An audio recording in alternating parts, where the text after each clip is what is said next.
मस्तिष्क विज्ञान के सबसे गहरे रहस्यों में से एक बना हुआ है।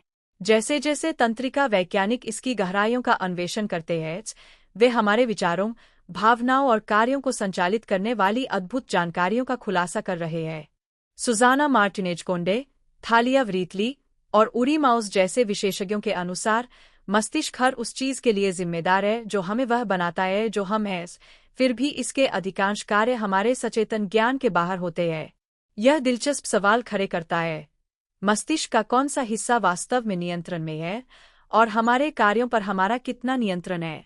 हीदर बर्लिन, एक न्यूरोसाइंटिस्ट और क्लिनिकल मनोवैज्ञानिक, अवचेतन मस्तिष्क के भीतर छिपी प्रक्रियाओं को उजागर करने की यात्रा पर निकलती है। जबकि हमें ऐसा लगता है कि हम नियंत्रण में हैं, बर्लिन का सुझाव है कि हमारा मस्तिष्क अक्सर अपनी ही योजनाएं बनाता है। लगभग 90 अरब न्यूरॉन्स एक साथ काम करते हुए मस्तिष्क इस भ्रम को पैदा करता है कि एकल सू हमारे मस्तिष्क में बसा हुआ है।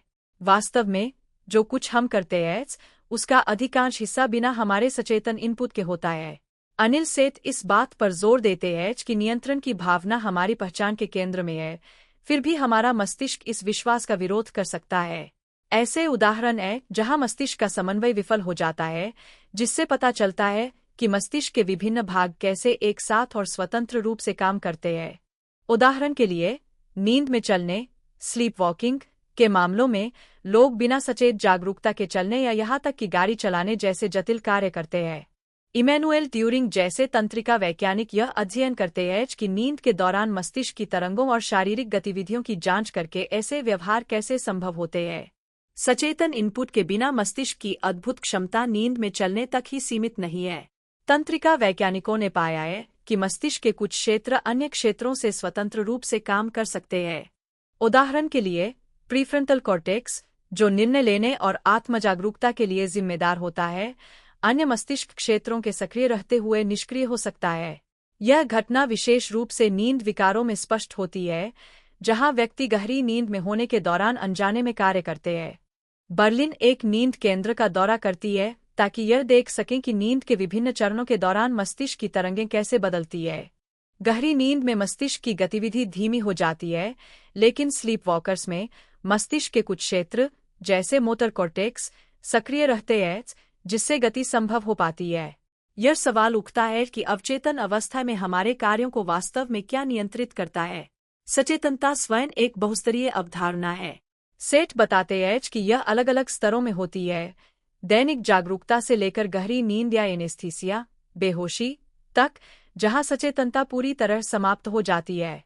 बर्लिन अपने एनेस्थेसियोलॉजी के अनुभवों को याद करती है, जब वे एक युवा शोधकर्ता थीं और देखती थीं कि बेहोशी के दौरान मस्तिष्क की गतिविधि कैसे बदलती है। एक इलेक्ट्रोएन्सेफेलोग्राम (ईईजी) का उपयोग करके एमरी ब्राउन जैसे वैज्ञानिक मस्तिष्क की तरंगों की निगरानी करते हैं ताकि यह पता चल सके कि मरीज कब सचेतनता खो देता है। थैलेमस, जो मस्तिष्क के गहरे हिस्से में स्थित एक छोटा सा क्षेत्र है, संचार केंद्र के रूप में काम करता है, जो विभिन्न मस्तिष्क क्षेत्रों में संकेतों का समन्वय करता है। हालांकि तंत्रिका विज्ञान में प्रगति हो रही है, फिर भी हम पूरी तरह से नहीं समझ पाए हैं कि न्यूरॉन्स एक साथ कैसे काम करते हैं और सचेतनता का निर्माण कैसे करते हैं। मस्तिष्क की जटिलता ऐसी है कि भले ही इसके बुनियादी कार्य समझ में आ जाएं, फिर भी सचेतनता का उभरता हुआ गुण एक पहेली बना हुआ है। रेबेका सेक्स जैसी वैज्ञानिक बताती है कि भले ही हमें पता हो कि एनेस्थीसिया सचेतनता को बदलता है, फिर भी हम इस बात से काफी दूर हैं कि यह कैसे आत्मजागरूकता की हानि का परिणाम होता है। जैसे जैसे शोध आगे बढ़ता है, एक बात स्पष्ट होती जाती है, मस्तिष्क लगातार आंतरिक और बाहरी उत्तेजनाओं के प्रति अनुकूलित और परिवर्तित हो रहा है।